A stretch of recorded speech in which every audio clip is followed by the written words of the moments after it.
Keep it brief.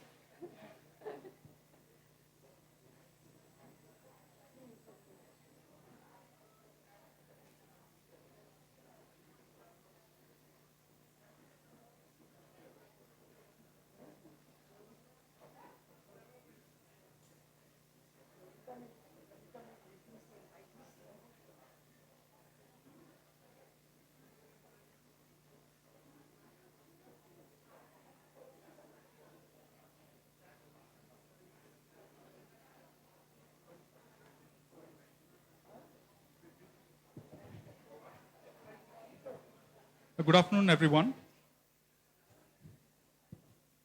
Good afternoon, everyone. Okay. Um, yeah, it gives me great pleasure to introduce today's plenary speaker, Dr. A.R. Vasavi. Let me just say a few things before I sort of begin introducing her. I have been forewarned not to say too many things about her, but I mean, I'm faced with a little bit of a dilemma. The problem here is that part of the reason why we hold, you know, venues like this, events like this, and part of the reason why people like you are called here is because there are so many young people who would like to get to know people like you. So I'm going to abandon caution. So I hope you wouldn't mind that, and because I feel it's a genuine thing. I feel it's important that people, especially ecologists, engineers, many who new PhD students who are here. Need to know those who are others there in the room. So, okay, so Dr. Vasavi is an award-winning social anthropologist and an independent researcher. She is currently with the Punarchit Collective at Chamarajanagar in Karnataka. She did a PhD from the Michigan State University. In the last nearly 30 years of her career, she has held various positions. She has been affiliated with the Institute of Management, Kozhikode, the National Institute for Advanced Studies, where she was also the Dean for Social Sciences. She was a senior fellow at the Nehru Memorial Museum and Library in Delhi. She was a visiting professor at the Tufts University in USA. She is, this is important, she is a founder of and an active member of the Center for Research and Education in Social Transformation called CREST in Kozhikode. I didn't know about this place. I don't know how many people know about this place. Similarly, she is currently involved with the Punarchit Collective, as I just mentioned, which is looking at alternative learning for rural youth in Chamarajanagar. Dr. Vasavi's work covers many different fields. The work where I feel people in A3 know her the best is her work on the ethnographic perspectives of agrarian society at the intersection of economy, culture, and the environment. Based on this work, she has written two books. The first of which, The Harbingers of Rain, which is based on the PhD that you did. The second one is Shadow Space, Suicides and Predicament of Rural India. This is her latest work. But she's also known in having contributed to three other fields. She's contributed to education, and she's looked at school education in various regional contexts, where she provides a culturally embedded understanding of school, the teacher, and the child as social and administrative entities. A third strand of her work looks at the moral economy of globalized, glamorized occupations such as the IT industry, about which she's written a book called In an Outpost of the Global Economy, which she had co-authored with Dr. Carol Upadhyay. As a locally rooted public intellectual, she has facilitated a productive engagement with Kannada writers and westernized social science in Kannada, which is captured in her book, The Inner Mirror, Kannada Writings on Society and Culture, published in 2009. The Kannada version of the same book, called Volagannadi, was published in 2011. For all of this work, she has received two very prestigious prizes. 2013, she won the Infosys Prizes for Social Sciences. And 2018, she won the prestigious Malcolm Adishesha Award for her distinguished contributions to development studies for an outstanding social scientist. In receiving these prizes, I believe she stands shoulder to shoulder with, the South Asia's or perhaps even Asia's best. Raghuram Rajan, the Yogendra Yadav, Amitabh Bhaviskar, Nandini Sundar, among many other people. Okay, so I think I will stop with that. So, without any further ado.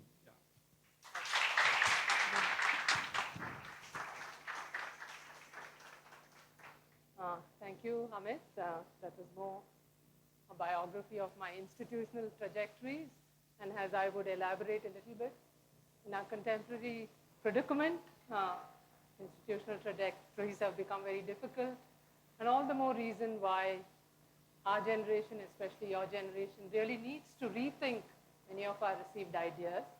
So what I'd like to do today is flag some of those, not just ideas, but also concerns of what we have as academics, as public intellectuals, or as citizens, or as members of small local societies we live in. I also want to thank all of you who made your presentations this morning. I learned a lot, and it was very heartening for me to see the extent to which political economic issues were invoked, and many of you framed your work within the challenging political economies we have, and so I really appreciate all that. So what I wanted to do today was, the title of my talk is some social questions on ecological or environmental predicaments.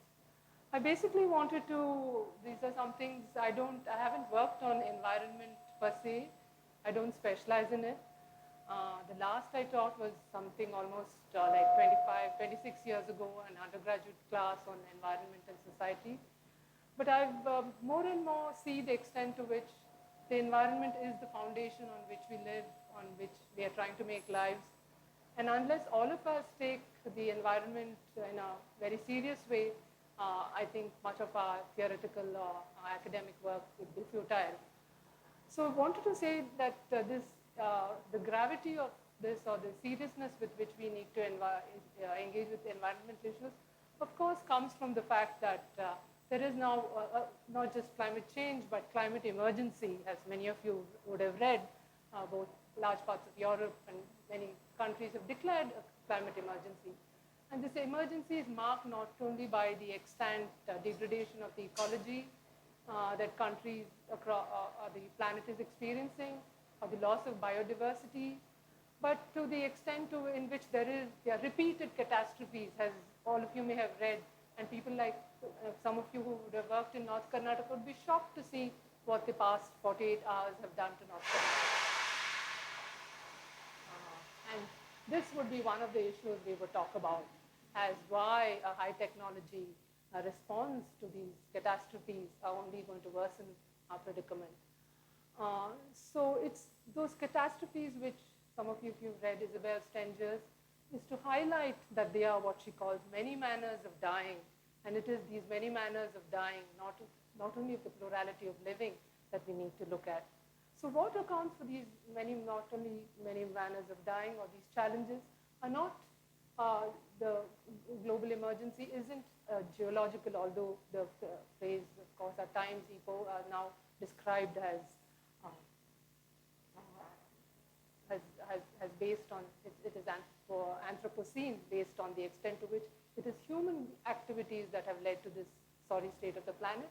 But it comes from what Paul Gilding calls a great disruption. And this disruption is emanated because the dominant economic system that has been in existence for the past 250 years, primarily capitalism, has exhausted itself, and it is manifestations of the deep crisis of capitalism that we are also experiencing. And it has matched the crisis, the ecological crisis. So these two have come together very explicitly since 2008, clearly showing why income differences, destruction of livelihoods are also attendant with repeated natural calamities that are taking place.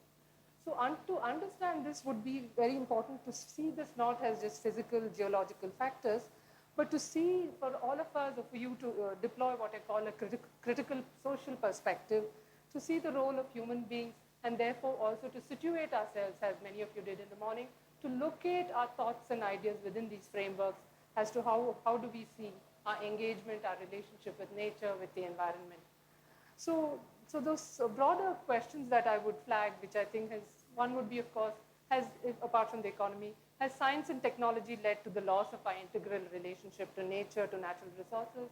As to what Ivan Illich says, has water, which was a living sacred body, has now been rendered into H2O, has then accounted for the way in which we abuse water. And I was very pleased to see the extent to which all the presentations in the morning that focused on water, whether it was dams, it was rivers, wasted waters especially, highlighted this, that these are not just physical resources, but they are the way they're used, or abused and disabused, and what state they are really political and economic issues. So more particularly, they also highlighted the extent to which you deploying more science and technology, or the way in which states institutionalize or respond to these, seek to address these problems, has led to more and more delocalization and institutionalization. So to link to that, the role of science and technology is also to question the dominant economic paradigm, which I mentioned, to see whether the categories of production, growth, profit, surplus, and then, of course, consumerism are also leading to this evisceration of nature that we are witnessing. While all these two factors have been studied, I think there's been inadequate attention to the extent to which new techno-financial regimes are also contributing to the ways in which nature or natural issues are being addressed. For example, some of the responses to climate change or to climate emergency has been, for example, in the context of agriculture, to say you'll have climate smart agriculture, which is to deploy new high technologies, very sophisticated technologies, which again are very problematic. So how would they then again disrupt the inbuilt sustainability that we have known in these areas? To come into social domains, is it primarily the, thank you, is it primarily the celebration, the emphasis increasingly on lifestyles rather than sustainable livelihoods that is a causal factor for much of this? In this context, I also want to flag the extent to which something that we've been documenting, just some preliminary work, is the way in which the face of new poverty or disadvantage, which I call, is actually not from the old parameters which we had earlier, which would be, did you have a house or not, do you have a bicycle or not? In fact, many so-called disadvantaged households have all this, for example, the mobile, the telephone, or the television. But the real deficits of disadvantaged households are access to natural resources, which would be clean drinking water, to clean cooking fuel, or to having fresh air, or to live in unpolluted environments. So I think more and more the definition of disadvantage will also be led through the environmental conditions. So all of these issues highlight that these are all unresolved dilemmas. They cannot be resolved overnight. There are very big macro structures behind this. And they all point to the extent to which these are very large environmental predicaments that ask us or call or bear or force us to have an onus of looking for alternatives, not only to these ideas, to these dominant ideas, but to alternative ways of understanding, to studying, to engage with these issues. So what I'd like to do now is to flag what I think young people like you would can consider. I'm not saying you must do, but consider as you engage in your research, which would be what were the issues, what frameworks would you take, what critical stance would you take, what received ideas would you challenge, etc.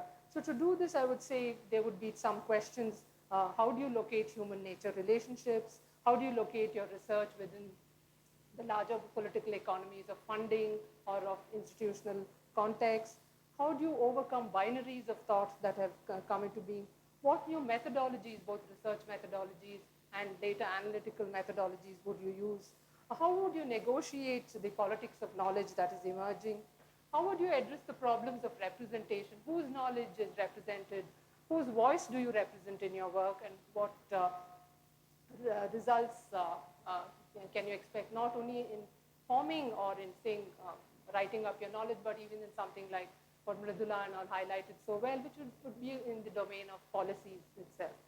So to do this, I would just flag certain issues, and I would start with the first one, which I consider important, which is that there have been the limited kind of material I have read on environmental issues. I see very, very strong binaries that have set in.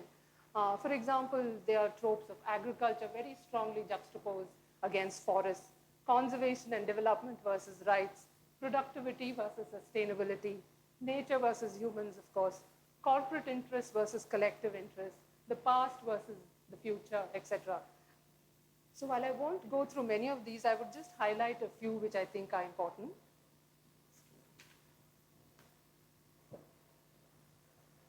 Which is one, the importance that forests have versus agriculture. There has been, in much of the literature I see, a non-recognition of agriculture as a valid site of ecological and environmental research. Although Arun Agrawal's work did flag this as agrarian environments and brought some attention to it, including what he calls the environmental subject, etc. But there is a complete, not complete, I would say, in the environmental and ecological circle, not sufficient attention paid to the extent to which the agrarian crisis is one of the most grave crises. There is, of course, the depletion of soil, the exhaustion of groundwater, all of which are now being exacerbated by global warming or climate change. So to look at this, I mean, one example I want to cite is the ways in which the tube well has, in something else I have seen it as one of the big icons of modern agriculture. What impact has the tube well have had on agriculture? As all the studies now show, it was promoted as a way in which to address lack of irrigation. It was done with a complete lack of regulation, although there would be these policies put on paper. As a result of which, has all the satellite images are showing that the groundwater levels in India, in the subcontinent, have depleted the most. In fact, most areas have now reached what are called red or dangerous levels. It has also then led very significantly to the redefinition of agriculture across the belt, right from the Himalayas to the tip of India, wherever I've traveled, wherever I've done field work.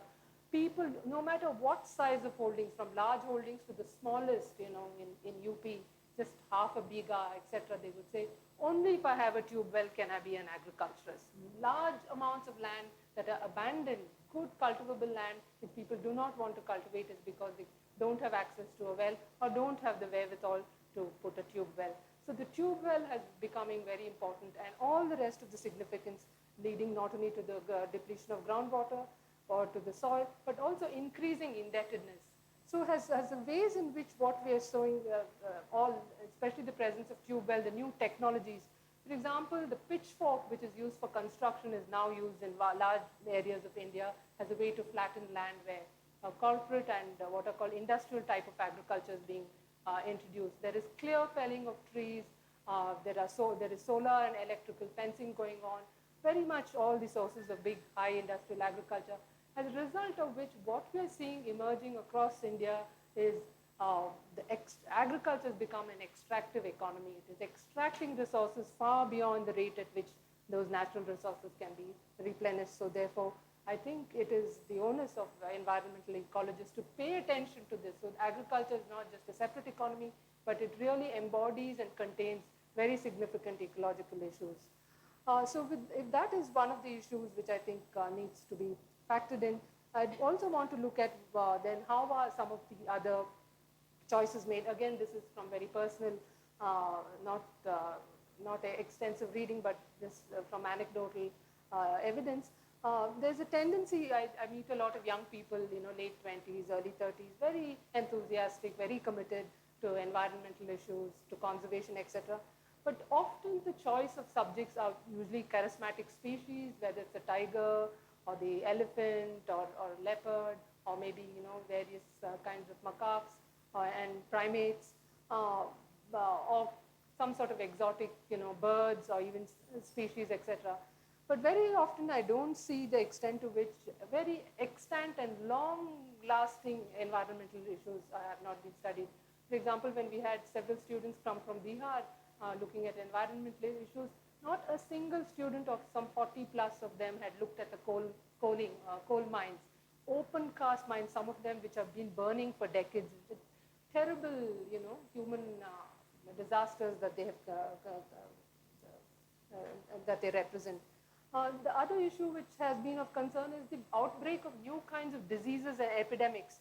We all know both by conversation, by little reading that you do, that dengue, chikungunya, Zika, there's so many other repeated viruses that you're seeing, viral diseases that you're seeing both in the urban areas and in the rural areas, are linked very strongly to disruptions in the landscape, where there is water stagnation or, all kinds of, for example, overbuilt environments, clogged fields in Kerala, etc. But there are no studies that link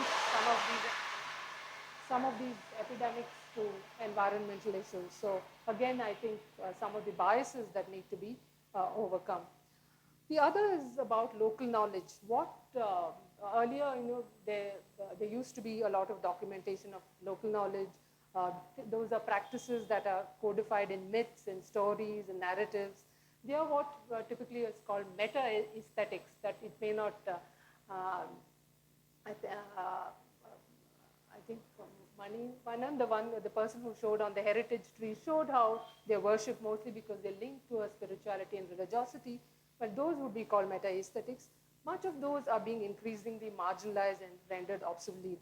So how do those bodies of knowledge, not just those, worship, but knowledge about agroecologies, of fisheries, of conservation practices, animal husbandry, medicine, how can those be retrieved, and how can they be verified and legitimized to become not only part of mainstream knowledge, but many to even interrogate mainstream knowledge? I think this has become very important if you've, again, read in the context of both, again, Isabel Stenger's work on where she's very sharply critical of crop sciences and genetics, in which new seeds and new crops are being promoted, including GMOs, without anticipating what long-term impact that they would have on the environment. Here she calls for the extent to which such forms of, she specifically says the expert-based knowledge is the most dangerous knowledge that we have now, and therefore calls for a retrieval of those. She says that they're largely enclosures, the commodification of knowledge, they go into what are called capitalistic interests. They don't bear the interests of the majority in mind, and therefore they are the biggest challenges that we have. So how do you develop a knowledge commons in which it is the greater good of the greater numbers that should be upheld? How can this be pulled together and made possible in various institutions is something that we would all also have to look at. I just want to share with you two examples of how relevant local knowledge would be. As Amit mentioned, one is from my early work in Bijapur almost 30 years ago, which I documented the extent to which land, agricultural land, was an intermediary category between ecology and society. The way in which was understood, the way it was used was very much by a very good fine-tuned understanding of ecology. When do the rains come? What kind of soil will grow which crop, etc. And also which crop will do what to the human body, knowing which was good, which was bad, etc. So it was what I called as, in the local Kannada was substantialism, was hada, which means appropriateness. They always said, it is only when a land is of a certain type or at a certain stage, when the rains have come in a certain way or the rain hasn't come, etc., when it should be cultivated, when things should be harvested, the way food should be processed, etc., was appropriateness. So it's also what Francis Zimmerman has looked at in the classical medical texts of India, Shushruta's text, etc., where he says it is substantialism, the linking of natural processes to intermediaries like medicine, to agriculture, etc., to ultimately to the individual as a self or to society. So it is the linkages that were very important, and he sees that as an underlying principle. So I thought it was only relevant for Bijapur, etc., but later reading or now traveling across the country, documenting other practices, I see that as a very important framework which undergirds a lot of not only folk knowledge, but we know that classical knowledge in India was also derived from folk knowledge, so which continues to be very important. It provides a way in which we can now understand many of these practices. This kind of local knowledge I found was also very, even in various other areas. But again, going back to Bijapur, in the late 80s when I was doing work there. It was when, it was of course when the second green revolution extension was taking place. Tube wells were just being introduced, new crops, pomegranates, grapes, etc. were being introduced into a dry belt that grew mostly jowar and some kinds of pulses, with very little vegetables, etc. But people were already aware in a region that had become very drought prone, long histories of being absorbed into the British economy as part of Bombay province, grew a lot of cotton. At the time of the American Revolution, it was the Deccan Plateau that which sent huge amounts of cotton, enabling the cotton industry in the US to continue. Again, after the Civil War, again they experienced collapse, and you saw much of the Deccan economy itself collapse. People were very, very conscious not only of these long histories, but to read and to predict what would happen today. Looking at the ways in which hybrid seeds were being promoted as part of the Green Revolution, many of them would tell me, just wait and watch. After a few years, we will have a hybrid drought. It will not be the drought from the sky, but we will stop. Our land will go barren because of other factors, the way in which we are pumping out water, the kind of seeds we are putting in, the kind of fertilizers that are drying up our land and all. 2 years ago when I went, I go continuously, but I actually did some kind of a re-study. I was shocked to see that much of what they were saying was true. Large parts of the land that had been abandoned was really because of the hybrid drought. The average rainfall had come, but the land had lost its capacity to absorb the water. The seeds were no longer able to sprout in certain conditions, and you had a very severe depletion of water. In fact, the administration was sending truckloads of drinking water on alternate days for people to drink. So that was the kind of hybrid drought that they had imagined. So I think it's very important that we not relegate or neglect local knowledge systems. We need to pay much more closer attention, especially in the context in which we're looking for alternatives to the dominant paradigm, especially to the dominant Western paradigm that we've had. There is also the question of representation and participation. In the context of major environmental movements that have taken place, this has been, I know, an issue that has bothered a lot of people. When movements emerge, who represents the movement? Who should take part in the movement? And whose interests are some of those movements catering to, etc. Well, these are long debates. I won't go into all of them, but I would say in the context where we see a lot of appropriation of land, appropriation of forests, whether it's in Chhattisgarh, large numbers are being displaced, large parts of Orissa undermining, or any other regions where you see movements taking place. The question would be then are local people actually part of the movement? What are local people's expectations or their own assessments? This was something that posed a big dilemma for me when the Chalakkere movement was on. For those of you who are not aware of Chalakkere, it's about 160 kilometers north of Bangalore.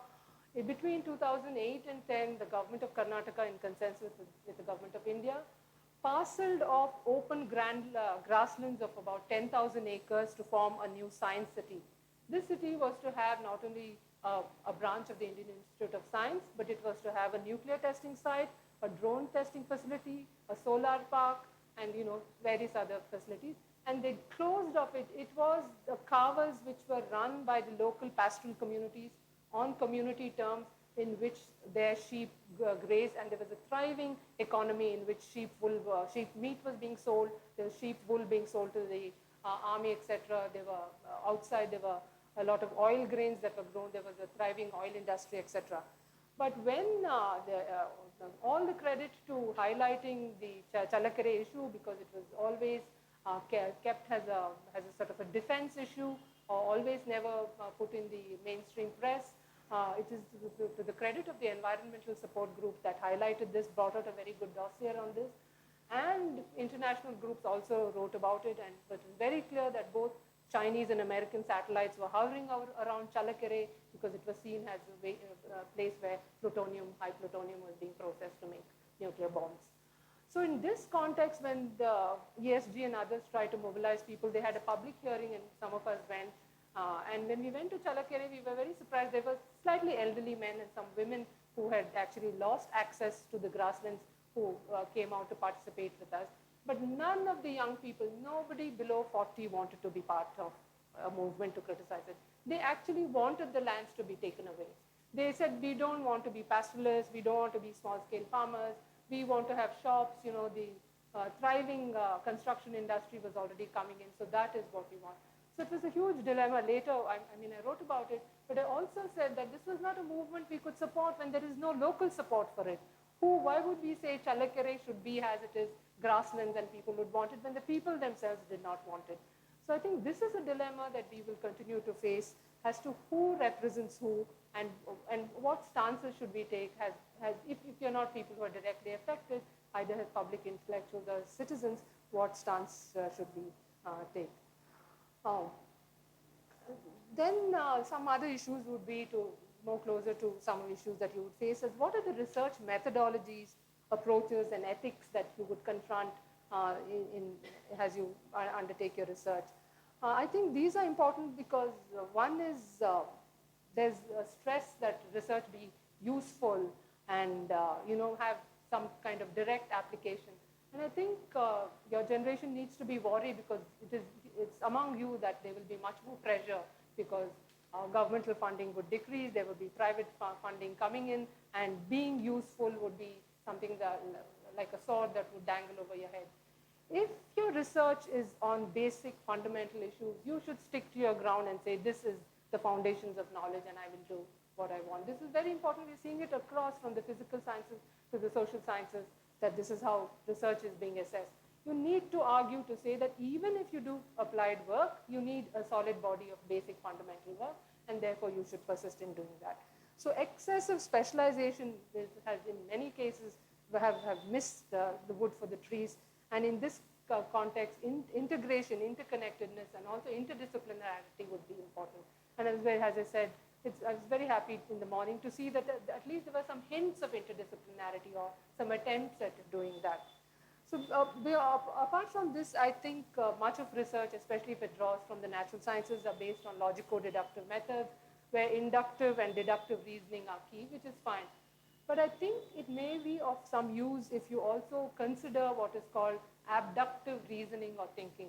This is something that I'm not very familiar with. I've just started reading about it, so I will not be able to give you details of it. But it's basically a way in which instead of pure deduction and induction thinking, inductive thinking, you could consider looking at patterns, the way in which variables are arranged in certain patterns, to make interlinkages and inferences across those patterns, and to also have some sort of not just intuition, but to take those associations to things that may not be even visible, to take it outside of the framework of your studies. Okay? For example, it should go beyond hypothesis testing. It looks at a proximate explanation which could lie beyond what is proximate, could be a distant thing. It is to encourage critical thinking in many ways. In John Goodburn's citation of the importance of abductive reasoning, which is now being promoted even among very young students or learners, he cites Gregory Bateson's, if some of you have read Gregory Bateson's very important Steps Towards an Ecology of Mind, in which he talks about, writing in the 60s itself, anticipating many of the problems and issues we have, where he says abductive reasoning can be posed as such. What is the pattern that connects the crab to the lobster, the orchid to the primrose, both of them to me and me to you? So it would be much more not a simple inductive deductive method, but much more pattern and many more variables coming into your analysis and their pictures. In that, I also want to just flag the importance of democratic structuring of both the research. We know that dramatic shifts are taking place in knowledge beyond both academic disciplinary boundaries. There's a need, as many people were highlighting in the morning session, to go beyond both the portals of academia, to take it to the people who with effects or people who've been part of the study, who've been your subjects, etc. And I think this is a big onus because not only is there now a critical need for all kinds of knowledge systems to reach people at all levels, but it is a way in which you would also enhance your own, not only obligations, your intellectual obligations, but also your obligations as a citizen For example, there were descriptions of little booklets being made or the ways in which local people are integrated. And I think some of those are very important, and it's a way in which we need to really democratize ourselves within these spheres. Just to give you an example of why I emphasize this importance of democracy, but also of the commons of knowledge, but also forms of sharing, is that since 3 years, since 2015, I had been requesting very well-known professors at the IISc to help us with data on hydrology, on groundwater levels, and on climate change data, which would be water and temperature, just for Chamarajanagar, for 3 years. And here was a place, an institution, and is a thing which is publicly funded by public money. They refused to share it. We had to get very high influence, somebody who was so utterly high up, for him to just pick up the phone and say, so-and-so, this team is asking for this data. On such and such a date, you will give the data. He was actually dictating to them, which was very undemocratic, but that was the last resort. It was extremely distressing for us and very, very pathetic situation. Within a few months, when we were collecting this data, we found a French team on the IISc campus that had been working both in Chamarajanagar and also looking at hydrology and issues. And they were completely open. They said, oh, here's our data. You want this? You want more data? Here's everything. And we were just shocked. And, that was what knowledge is about. And for them to share with others was also to gain. And I asked this person who was in charge, I said, how come you all are so generous and you all part of the same team? They said, oh, our approach is the more we share, the more we gain. So I think that is what we should have in the democratization of knowledge, that to say that actually I also gain, so I better also share. But there is also this moral and other kind of onus that we have. Apart from that, I also want to highlight the fact that a lot of these conditions require us to take ethical positions about our research, about what we are saying, what we would recommend, and the implications of our research. For example, the extent to which we be responsible to, long term to posterity, to speak truth to power. There are a lot of times when uncomfortable truths have to be said, and especially to people in power, or in the context of where policy recommendations are being made. Should we couch it or not? Those are issues that we need to negotiate. One example, in the context of this raging debate of the Forest Rights Act, there are two or more camps that are there, one pro, one completely against, and one in between that is saying we don't know how FRA would be implemented, etc. Whose voice, again, it is not only about representation, but what ideas would you uphold? What sources of information would you invoke to make some of these arguments? For example, both the Bhava's and Nitin's response to an article that called for what are called forests has to be people-free, and of course against the recent petition that was made to the Supreme Court, to say that forest dwellers are also citizens, that they are keepers of knowledge, that they are conservationists, that here was involved not merely an issue of conservation, but it is an issue of justice, of redistribution, of rights, and of a restitution of wrongs that have been made. I think this takes a lot of courage. It is the kind of ethical positioning that we also need to undertake in many of these areas. With all this, I just want to also then conclude by saying, if these are some of the challenges that you would face, and many of us continue to face, and these would only be some sort of, very brief guidelines, I want to say that as we work, I think it is the ecological thinking that many of you have been trained in and will be trained in, which will probably be both the template and the register on which new on all the political economic systems are to be redesigned and rebuilt. As you know, there is a lot of talk, if there is the exhaustion of the dominant economic paradigm, what types of systems should come, what kind of ideas would be possible. Much of it is now in the context of economies, looking at how these superstructures, or called metastructures, are being challenged. For example, if some of you follow the group that is called the Great Transformation Initiative, that is talking about how in this post-climate emergency, the post-capitalist thing, what kind of system should come into being. They are looking at localism as viable. So drawing very much from ecological thinking, drawing on ideas of adaptation, not adaptationism. I'm very mindful of, say, Stephen Gould's and Richard Lewontin's criticisms of adaptationism, that it cannot lead to simplistic sociobiology. but to adaptation to niches, to specialization of abilities, to have sustainability inbuilt into yourself so that wholesome reproduction of yourself or of the system is made possible. So I think it is your kind of work that would really be very important. It is to highlight not only localism, but of course sort of what is called a globalism of ideas, so that it is not the tribalism or the kind of fundamentalism that is now also raising its head. It's not going back to and recreating past ideas of superiority on either race or caste or religion, etc., but rather on being bounded more by ecological specificities and specializing it in that and then making larger interrelationships. So in that, I think what we would, much of this also aligns with, and it's not really new thinking. For example, the Gandhian economist J.C. Kumarappa, writing at the heights of the freedom movement in a very important treatise called The Economy of Permanence. He was very critical of the British economy, very critical. He had been trained in the US. He came back. He was very familiar with the US capitalist system. He said, much of this is not viable for India as a nation, as a civilization. We need to have an economy of permanence in which the ideas of productivity leading only to surplus and then to again to waste are questioned. And he detailed how this kind of economy of permanence would also question obsolescence, which we all know is now inbuilt very much into our high science technological regimes. So I think these are ideas that are foundational to an ecological basis of thinking, and this is what much more of it needs to be fleshed out in various domains, whether you're working in the context of conserving forest resources, or about water bodies, or about important flora or fauna, or about holistic conditions of living.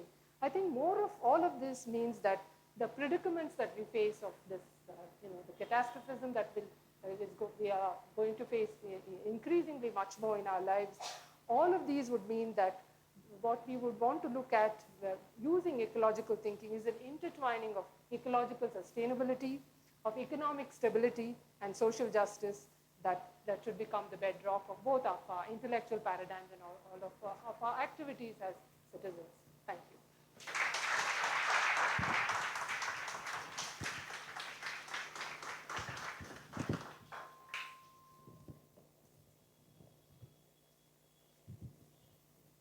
Yeah, we can take questions.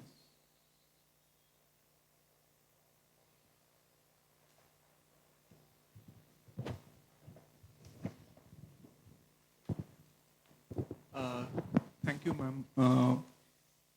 I was interested to know your thoughts more on the issue of, you spoke of local knowledge systems on one hand, and why we need to go back to them to find alternative ideas or answers.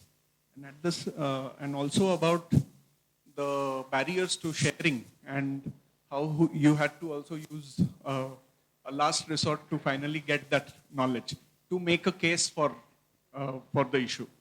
So this is in a way a contested relationship, because you know the local better, but you still need another knowledge to inform the case or make the case. So how do you see that complicated relationship between these two systems of science and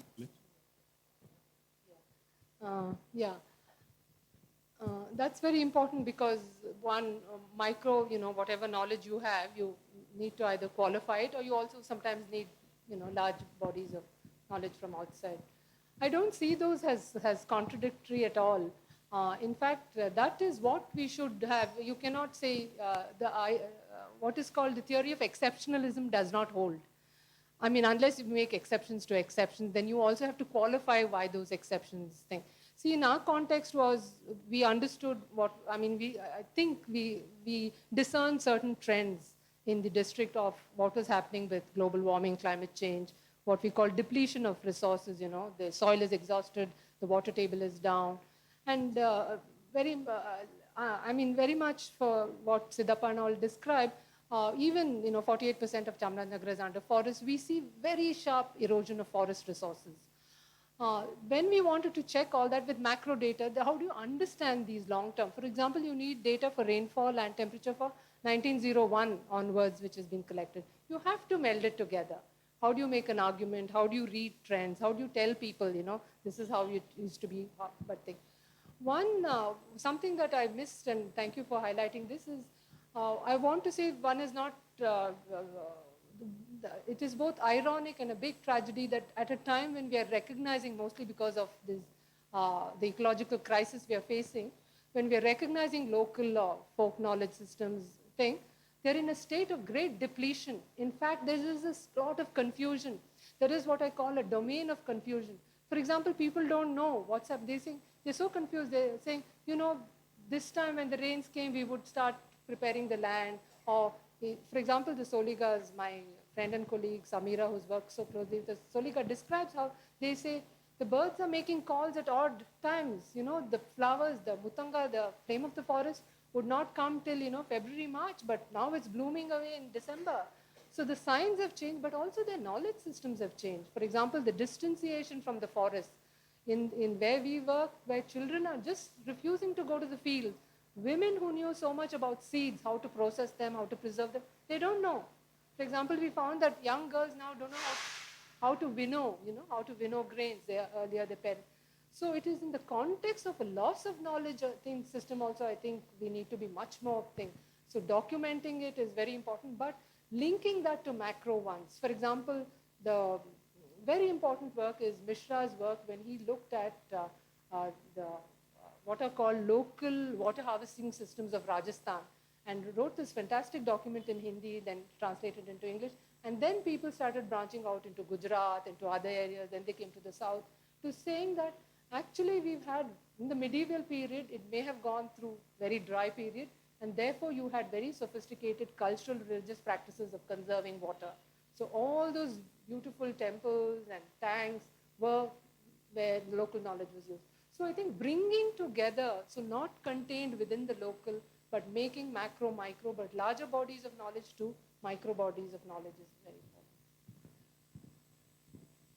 Yeah, thank you. Thank you very much for that excellent talk. So there are several points which needs comments and also debate. And I particularly like the point on research methods that you made. But what I would like to actually ask you is on a different issue that you referred to, which is about the hybrid drought. So one way to look at that narrative is to see that the farmers out in the field at the landscape. So they were so in the narrative that you outlined, there is a sense of helplessness, fatalism among the people, right? So and they are not fully in control of their own destiny and their own livelihoods. So even if the rain falls at the same time and there is no change in the actual rainfall pattern. So there are larger political economic forces that are at work. So if one were to really push the analytical thinking in presenting such a narrative beyond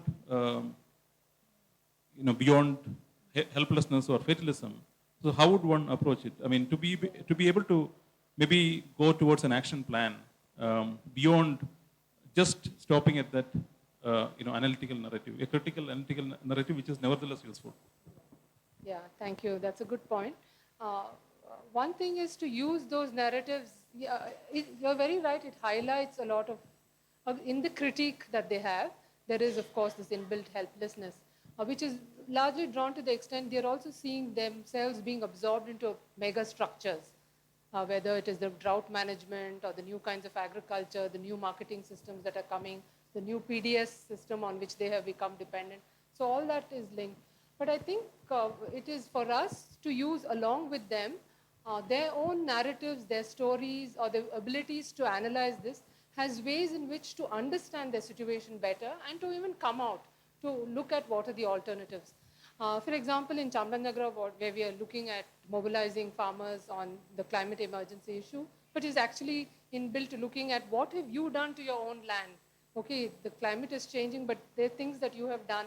So to use it as reflexive exercises.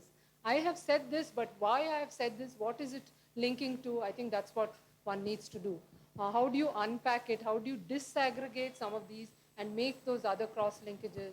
I think that would be important. And in some small ways, people are doing that. I see it across, friends who are working in other sectors, in other domains, trying to use these people's own narratives to not only to understand, but to also better rethink their own existing conditions as not inevitable, but okay, if this is it, why can't we change this? For example, we are just starting with saying, you're saying the, for example, in the area where we live, large numbers of people who work on the, what are called the garden lands, turmeric, ginger, where they're using a lot of pesticides, and, weedicide has come in, the banned weedicides for all of Roundup is banned many places, but they all have rashes. Some of them, their arms swell up overnight. So using one example, okay, can we stop, don't go to those fields and don't use it in your field, as one example. What are the ways? So I think it's how we would, as researchers, use those narratives and reinterpret it for them would be very important, not to just take it at face value.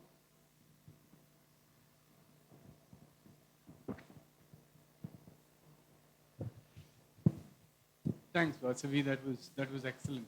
So I want to start with something that you said in response to Amit, when you said they use the term institution and trajectory, and then so I want to ask you, as somebody who's escaped that trajectory in some sense, unlike a lot of us, captive to it, and then in speaking truth to power, given that there are a whole range of institutional, trappings, constraints, and so on. So what's been your personal experience in speaking truth to power, having escaped some of that?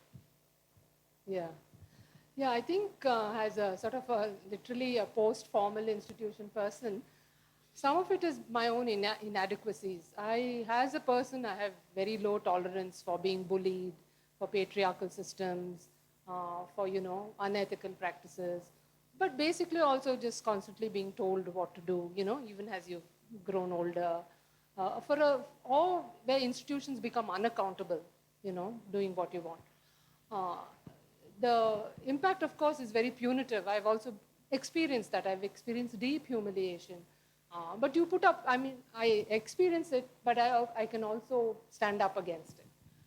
So my decision to leave was stemmed from that. I just said, I don't need this. I think I can, do, if it is a commitment to a body of knowledge, to students, I can do it outside of the framework of this institution.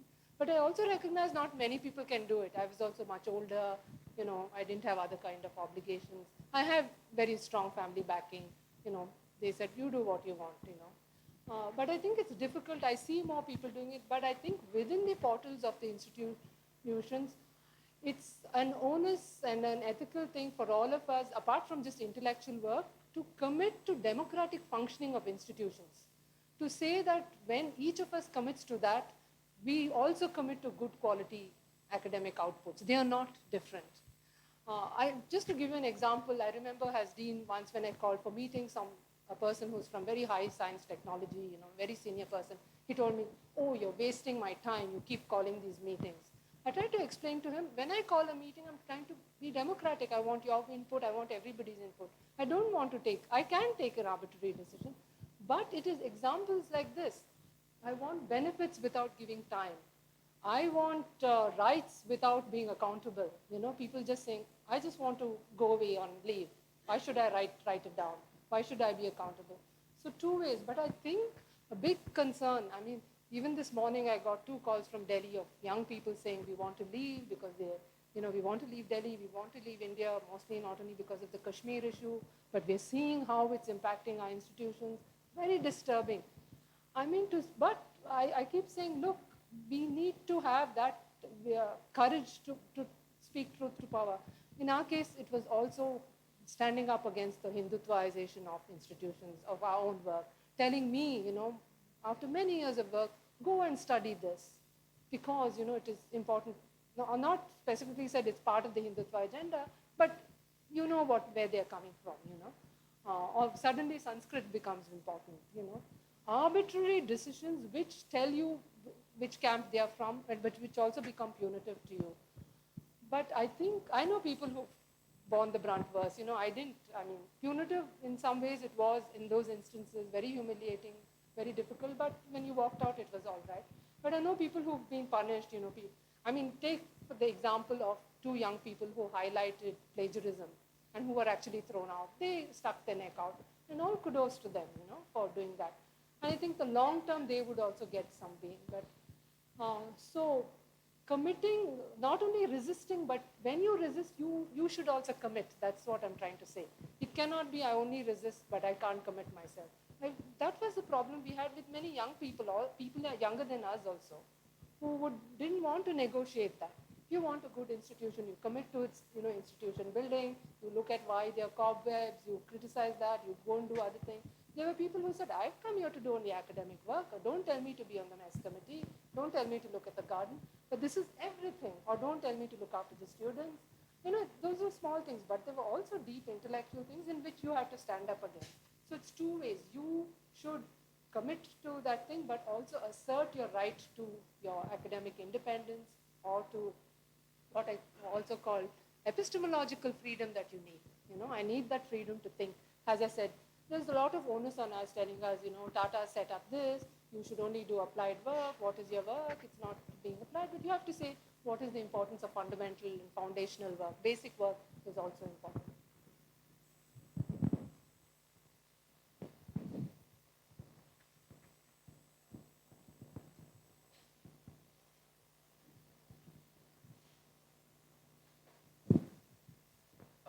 Thank you for your talk, ma'am. Just to pick up from where you just left off, so there is some amount of pushback that I suppose people with a lot of experience and a lot of years in the field might be able to withstand, or even push back, right? Speaking truth to power in some sense. But have you had any experience in students getting together, for example, and then speaking truth to power in an institution where say the Hinduization might have happened, and you see the repercussions might be very different sometimes. Yeah. So how can, say, students like us deal with something like that? Yeah. I mean, it's difficult for me to give an answer because every institution is so different. But I think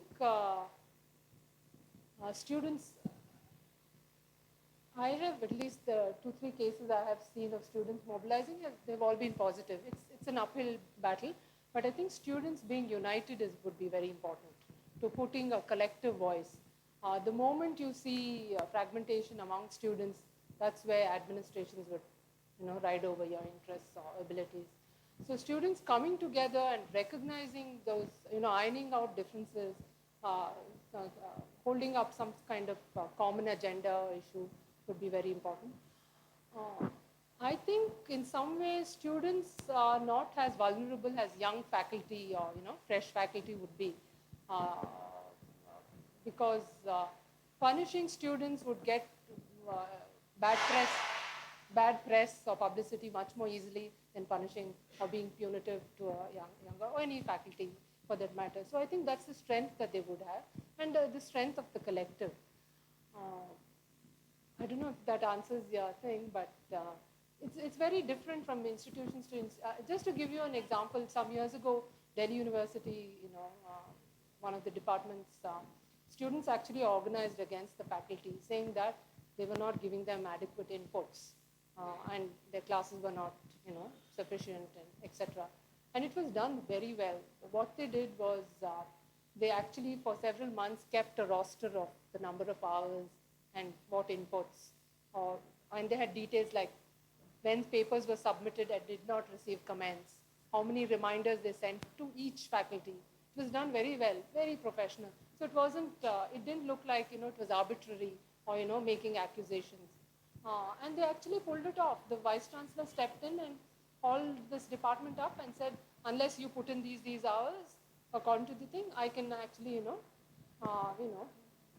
he could invoke some rules, regulations against them. And things improved. They actually told me things improved very much. I saw what they had come up with. So I think what strategies one is being collective, but what strategies you would use. But I think very important is students to also be engaged in a proactive way towards the institutions, especially places like this, because they're co-run. You cannot have student versus faculty. It is students and faculty running an institution together. I think that would be very important. Thank you.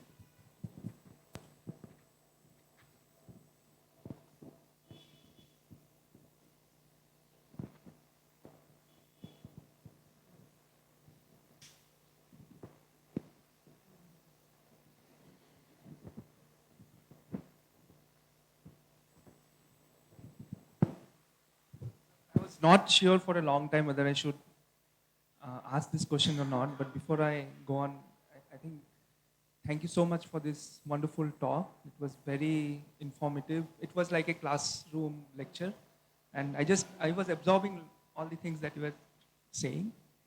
And the thing which I try to think, especially when we are working in the field of sustainability, it's a very fundamental but very overarching thing of the things that we come to value as a larger society, as a human civilization, not just people in India or in Bangalore.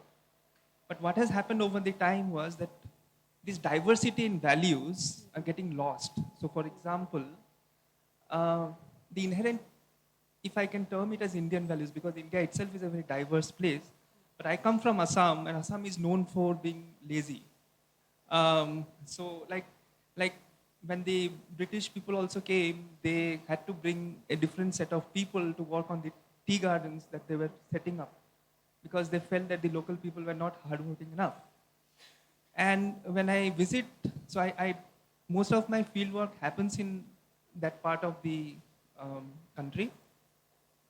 And now I see, so for example, when I'm working in Meghalaya, and when the DFO of the district where I'm working visits some of the villages in the same district, and the DFO happens to be of the same community, she goes and terms the people lazy because she feels that they are not working hard enough to meet some of the things that she wants to carry out or do some of the activities. So what I'm trying to say very articulately, because that whole idea is messed up in my head, is how do we reclaim these values which I feel might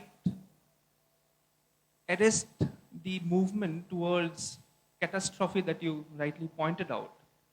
Because even within this institution or in any other center of excellences that you want to call, the inherently capitalistic values like you should work hard, you should become more efficient, and placing like output over values in a very mechanistic way.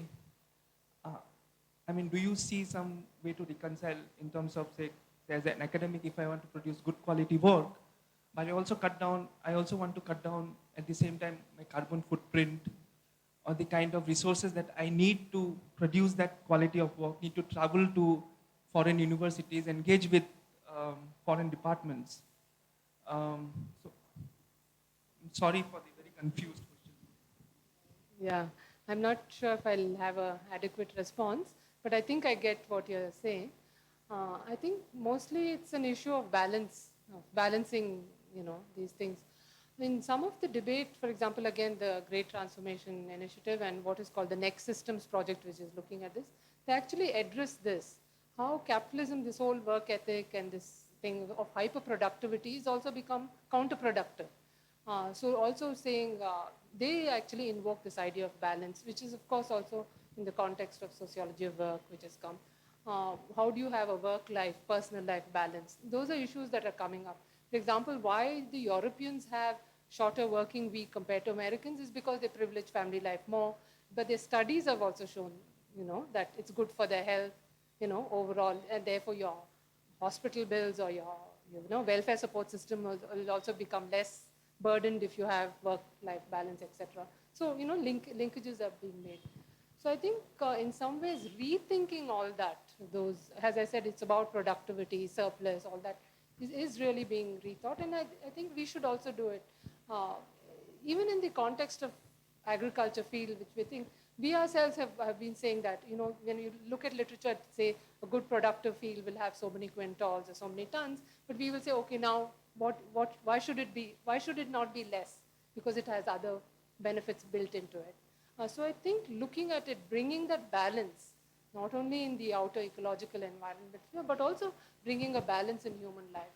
I think a lot of people who are writing about it, especially in the Western countries, about consumerism, are also saying, for example, this well-known case of this person who decided that he needed only $72,000, he was earning millions, he cut it down, and then, cut down everything from his house, all the surplus. I mean, those are small, stray examples, but I think some thinking is going into it of actually rejigging all these equations and what are called parameters of performance. I think, but it's important to work at it. Thank you. Thank you very much.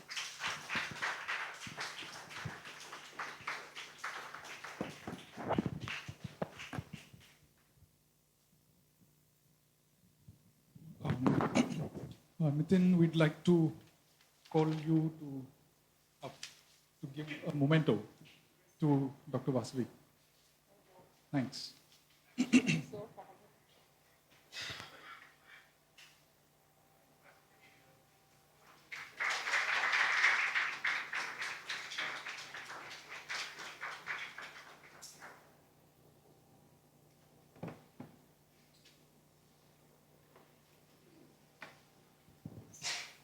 Thank you, Professor Vasavi. Everybody's stunned at this